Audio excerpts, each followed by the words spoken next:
是人咧讲走敢若飞。美国杜克大学一项上新的研究发觉讲，靠回人行路紧也是慢，和退化程度有关系。行路较慢的人，代表讲身体和认知的功能比别人较快乐。医生讲，行路本身就是一款健康的标准。过去，匹兹堡大学嘛捌研究讲，到这个坐伙人行路的速度，若是1秒有1公尺，安尼岁数就会较长。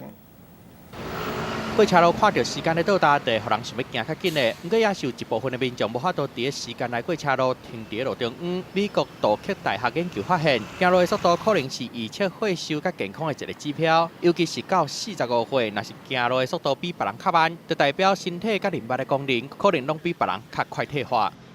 简单讲，就是类似有点失智。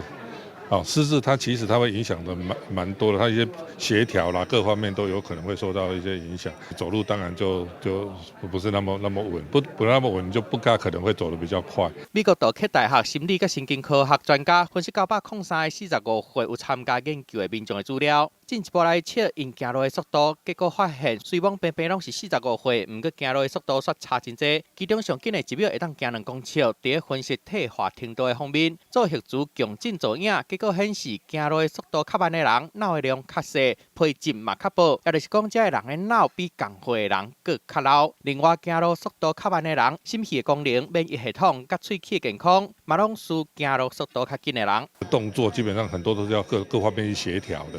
那你如果某个方面受到一些影响，它可能就没有办法那么好，保护机能就会稍微慢下来，避免跌倒嘛。过去嘛有研究发现，会当活到平均岁数的人，行路的速度超是1秒0.8公尺到1公尺，若是无1秒0.6公尺，也是较接跋倒，佮有记忆向变歹的人，上好爱去互医生检查，家己的身体家己就要顾好。记者综合报道。